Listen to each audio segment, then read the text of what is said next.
Shri C R Neelakantan, താങ്കൾ പ്രിയങ്ക ഗാന്ധി വയനാട്ടിലേക്ക് മത്സരരംഗത്ത് വരുന്നതിൽ താങ്കൾ ഒരു സാമൂഹിക നിരീക്ഷകൻ എന്ന നിലയിൽ താങ്കൾ അതിലൊരു മേന്മ താങ്കൾ കണ്ടത് 20 MP-മാരിൽ ഒരൊറ്റ വനിതാ പ്രതിനിധി പോലും ഇല്ല. അങ്ങനെ വയനാട്ടിൽ നിന്ന് പ്രിയങ്ക ജയിക്കുമ്പോൾ ഒരു വനിതാ പ്രാതിനിധ്യം ഉണ്ടാകുന്നു എന്നതാണ്.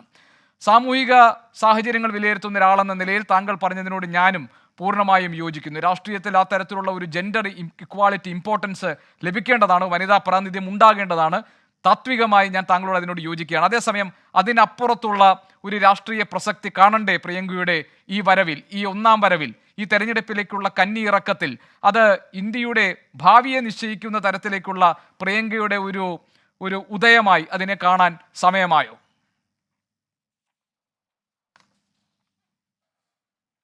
ബി.ജെ.പിയുടെ പ്രതിനിധി ശ്രീ പത്മകുമാർ പറഞ്ഞൊരു അഭിപ്രായത്തിനോട് ഒരു കമൻറ്റ് പറയണം.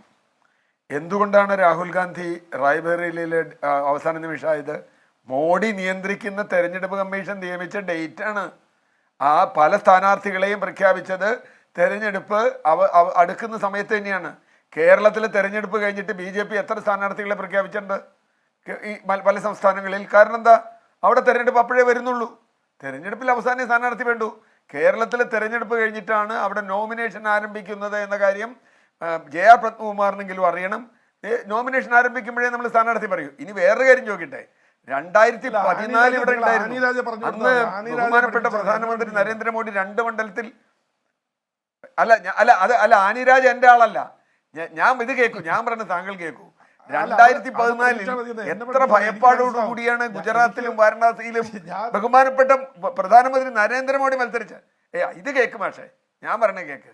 ഞാൻ നിങ്ങൾ പറഞ്ഞപ്പോ 2014 ആരെ പറ്റിക്കാനാണ് നരേന്ദ്രമോദി ഗുജറാത്തിലും വാരണാസിയിലും മത്സരിച്ചത്? ആരെ വഞ്ചിച്ചില്ലേ? ഗുജറാത്തിലെ ജനങ്ങളെ വഞ്ചിച്ചില്ലേ? വഞ്ചിച്ചു. അദ്ദേഹം മാറി അവിടുന്ന്. അപ്പൊ അത് പറയണം. ആദ്യം വഞ്ചിച്ചത് നരേന്ദ്രമോദിയാണ്. 2014 മറ്റൊരു കാര്യം അല്ല, അതെന്തിനാ പറയണേ? നിങ്ങൾ കേൾക്കൂ. എപ്പോഴാണ് ഇവിടെ നോമിനേഷൻ സ്വീകരിച്ചു തുടങ്ങിയത്? റായ്ബറേലിയിൽ. നിങ്ങൾ അത് പറയൂ. റായ്ബറേലിയിൽ ഞാൻ ഇപ്പോഴും ചോദിക്കുന്നു, നിങ്ങളുടെ സ്ഥാനാർത്ഥികളെ പലരെയും കേരളത്തിലെ തെരഞ്ഞെടുപ്പ് കഴിഞ്ഞിട്ടാണ് ഡൽഹിയിലെ സ്ഥാനാർത്ഥികളെ പോലും നിങ്ങൾ പ്രഖ്യാപിച്ചത്. കാരണം അതേ വേണ്ടൂ, അവിടെ തെരഞ്ഞെടുപ്പ് കഴിഞ്ഞിട്ടേ വരുന്നുള്ളൂ. അത് രാഷ്ട്രീയമായി അങ്ങനെ തന്നെയാണ് ചെയ്യുക. പിന്നെ പ്രധാന കാര്യം ഇതൊന്നുമല്ല. 2ാം ഘട്ടം തെരഞ്ഞെടുപ്പ് കഴിയുമ്പോഴാണ് ബി.ജെ.പിയുടെ അടിത്തറ ഇളകുന്നു എന്ന് മനസ്സിലാകുന്നത്. അപ്പോഴാണ് രാഹുൽ ഗാന്ധി അവിടെ മത്സരിക്കുന്നത് രാഷ്ട്രീയമായി ശരിയാണെന്ന് മനസ്സിലാവുന്നത്. അതുകൊണ്ട് തന്നെയാണ് അത് രാഷ്ട്രീയമാണ്. അവിടെ രാഹുൽ ഗാന്ധി മത്സരിച്ചത് യു.പിയിൽ കോൺഗ്രസിന് വലിയ നേട്ടമുണ്ടായി. റായ്ബറേലിയിൽ മത്സരിക്കുമ്പോൾ അവർക്കറിയാലോ വയനാട്ടിൽ രാഹുൽ ഗാന്ധി സ്ഥാനാർത്ഥിയായിരുന്നു എന്ന്. അറിഞ്ഞൂടെ? അപ്പോൾ അവർ പറയില്ലല്ലോ പറ്റിച്ചു എന്ന്. അപ്പം അത് പറയൂ. അവിടെ അറിയാലോ അവർക്ക് രാഹുൽ ഗാന്ധി റായ്ബറേലിയിൽ മോഡിയുടെ ഇരട്ടിയേക്കാൾ കൂടുതൽ ഭൂരിപക്ഷത്തിൽ ജയിക്കുമ്പോൾ റായ്ബറേലിയിലെ വോട്ടർമാർക്ക് അറിയാമായിരുന്നു രാഹുൽ ഗാന്ധി വയനാട്ടിൽ മത്സരിച്ചിട്ടുണ്ട്, അവിടെ ജയിക്കുമെന്ന്. സംശയമുണ്ടോ? അങ്ങക്ക് സംശയം ഉണ്ടെങ്കിൽ എനിക്ക് സംശയമൊന്നുമില്ല. അപ്പോൾ പ്രശ്നം അതല്ല, അത്തരം ന്യായങ്ങളല്ല പറയേണ്ടത്. പ്രശ്നം ഈ കഴിഞ്ഞ തെരഞ്ഞെടുപ്പിൽ ബി.ജെ.പിക്ക് ഒരു തിരിച്ചടിയും ഉണ്ടായില്ല, വൻ നേട്ടമാണ് എന്ന് അങ്ങ് പറഞ്ഞാൽ എനിക്കൊരു വിരോധമില്ല. കാരണം 10 വർഷത്തെ ഭരണത്തിൻ്റെ ഫലമായി വലിയ തിരിച്ചടി യു.പി പോലെ അയോധ്യ അടക്കമുള്ള സംസ്ഥാനങ്ങളിൽ ഉണ്ടായി. മോഡിയുടെ ഭൂരിപക്ഷം കുറഞ്ഞു. അവിടെ മാത്രമല്ല, മഹാരാഷ്ട്രയിൽ ഹരിയാനയിൽ ഒക്കെ പുറകോട്ടടി ഉണ്ടായി. ചില സ്ഥലങ്ങളിൽ ഉണ്ടായില്ല. ഇനി അങ്ങ് പറഞ്ഞ ഈ പച്ചക്കൊടിയുടെ കാര്യം ഏറ്റവും വൃത്തികെട്ട ബി.ജെ.പിയുടെ വർഗീയ രാഷ്ട്രീയത്തിൻ്റെ ഫലം കൂടിയല്ലേ അത്? ആ ഫലം കൊണ്ടല്ലേ അത്? പച്ചക്കൊടി കണ്ടാൽ ഉടനെ പാകിസ്ഥാൻ്റെ കൊടിയാന്ന് പറയുന്ന ആ വൃത്തികെട്ട രാഷ്ട്രീയം നിങ്ങളല്ലേ കൈകാര്യം ചെയ്തത്? മുസ്ലിം ലീഗിൻ്റെ പച്ചക്കൊടി എത്ര കാലമായി കേരളത്തിലുണ്ട്? അതൊന്നും പോട്ടെ.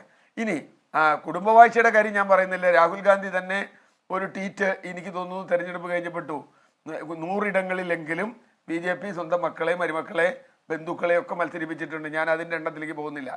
ഇനി ഗോപീഷൻ ചോദിച്ച പോയിന്റിലേക്ക് വന്നാൽ വളരെ കൃത്യമായി പറയാം. പ്രിയങ്ക ഗാന്ധി ഇവിടെ മത്സരിക്കുന്നത് കേരളത്തിൽ ദക്ഷിണേന്ത്യയിൽ കോൺഗ്രസിനും കേരളത്തിൽ യു.ഡി.എഫിനും വലിയ മേൽക്കൈ ഉണ്ടാക്കുമെന്ന കാര്യത്തിൽ ഒരു തർക്കവുമില്ല. 2019 എന്താ ഇവരൊക്കെ പറഞ്ഞത്? രാഹുൽ ഗാന്ധി മത്സരിക്കാൻ വന്നത് കൊണ്ടാണ് 2019 രാഹുൽ ഗാന്ധി പ്രധാനമന്ത്രിയാവുമെന്ന് പറഞ്ഞിട്ടാണ് യു.ഡി.എഫിന് 19 സീറ്റ് കിട്ടിയത്. ഇത്തവണ യു.ഡി.എഫിന് ഇത്തവണ 18 സീറ്റ്, ഒരു സീറ്റ് കുറഞ്ഞു. രാഹുൽ ഗാന്ധി പ്രധാനമന്ത്രിയാവില്ല എന്ന് വിചാരിച്ചിട്ടാണോ? അപ്പോൾ പ്രശ്നം ദേശീയ നേതാക്കൾ ഒരു മണ്ഡലത്തിൽ മത്സരിക്കാൻ വരിക എന്ന് പറയുന്നത് ലോക്സഭാ മണ്ഡലത്തിൽ വളരെ രാഷ്ട്രീയ പ്രാധാന്യമുള്ള കാര്യമാണ്. അത് സംസ്ഥാന നേതാക്കൾ ഏതെങ്കിലും ഇപ്പോൾ അച്യുതാനന്ദൻ മലമ്പുഴയിൽ മത്സരിക്കാൻ പോയത് തീർച്ചയായും ഒരു വലിയ പ്രാധാന്യമുള്ള സംഗതിയായിരുന്നു. അദ്ദേഹം ആലപ്പുഴക്കാരനാണ്, അദ്ദേഹം മത്സരിച്ച് മലമ്പുഴയിലാണ്. അതിനെന്താ കുഴപ്പം? ജില്ല മാറി മത്സരിക്കുന്ന പോലെ സംസ്ഥാനം മാറി മത്സരിക്കാൻ ഇതിൽ കഴിയും. അതിലൊന്നും നമ്മൾ കാണണ്ട, അതിനൊന്നുമല്ല ഞാൻ കാണുന്നത്. ഇനി മാത്രമല്ല, വനിതാ MP എന്നുള്ളത് മാത്രമല്ല ഞാൻ കാണുന്നത്. വനിതകളുടെ വിഷയത്തിൽ നേരത്തെ ജിൻഡോ പറഞ്ഞതുപോലെ സ്ത്രീകളുടെ വിഷയത്തിൽ കൃത്യമായി ഇടപെടൽ നടത്തുകയും BJPയുടെ ഭരണകാലത്ത് സ്ത്രീകൾക്കെതിരായി ഉണ്ടായ നിരവധി അതിക്രമങ്ങളിൽ അത് സ്ത്രീപക്ഷത്ത് നിന്ന് ജനപക്ഷത്ത് നിന്ന് പോരാടുകയും ചെയ്ത ആളാണ് പ്രിയങ്ക ഗാന്ധി. പ്രിയങ്ക ഗാന്ധിക്ക് വലിയ ആജ്ഞാശക്തി ഉണ്ട്. അവർ ഇന്ത്യ മുഴുവൻ അറിയപ്പെടുന്ന ഒരു നേതാവാണ്. അങ്ങനെ ഒരു നേതാവ് കേരളത്തിൽ ഒരു മണ്ഡലത്തിൽ വന്ന് മത്സരിക്കുന്നത് അത് തീർച്ചയായും ഇമ്പോർട്ടൻ്റ് ആണ്. ദക്ഷിണേന്ത്യ, ഇനി പൊന്നാപുരം കോട്ടയാണോ മറ്റൊന്നൊക്കെ അത് ഗോപികൃഷ്ണൻ പറഞ്ഞുകൊണ്ട് ഞാൻ പറയുന്നില്ല. ഇവിടെ രാഷ്ട്രീയ പാർട്ടികൾ മുന്നണികളായി മത്സരിക്കുന്ന കഴിഞ്ഞവണ ADMKയുടെ കൂടിയാണ് തമിഴ്നാട്ടിൽ മത്സരിച്ചത്. TDP ഇല്ലെങ്കിൽ ആന്ധ്രയിൽ ഒരു സീറ്റ് പോലും BJPക്ക് കിട്ടില്ല. ഇതൊക്കെ നമുക്കറിയാം. ഞാൻ അതിനെക്കുറിച്ചൊന്നും ഇപ്പോൾ പറയുന്നില്ല. അപ്പം TDPയുടെ കൊടി ഊട്ടിക്കെട്ടിയാണ് ആന്ധ്രയിൽ മത്സരിക്കുന്നതെന്ന് പറഞ്ഞാൽ നമുക്ക് വേണ്ടെന്ന് പറയാൻ പറ്റുമോ? മുമ്പ് അകാലിദൾ പഞ്ചാബിലുണ്ടായിരുന്നു, പല കക്ഷികളും ഉണ്ടായിരുന്നു. അപ്പോൾ അതവിടെ നിൽക്കട്ടെ, അതൊക്കെ മുന്നണി രാഷ്ട്രീയത്തിൽ അതൊക്കെ വരും. ഇനി UDF എന്ന രീതിയിൽ തന്നെയാണ് കേരളത്തിൽ മത്സരിക്കുന്നത് എന്നതുകൊണ്ട് UDFിൽ എല്ലാ കക്ഷികളുടെയും പിന്തുണ പ്രിയങ്ക ഗാന്ധിക്ക് കിട്ടും. അതുകൊണ്ട് അവരുടെയൊക്കെ കൊടി വെക്കണോ വേണ്ടിയോ എന്നുള്ളതൊക്കെ അവർ തീരുമാനിക്കും. ശരി, അതേതായാലും മറ്റൊരു വിഷയമാണ്.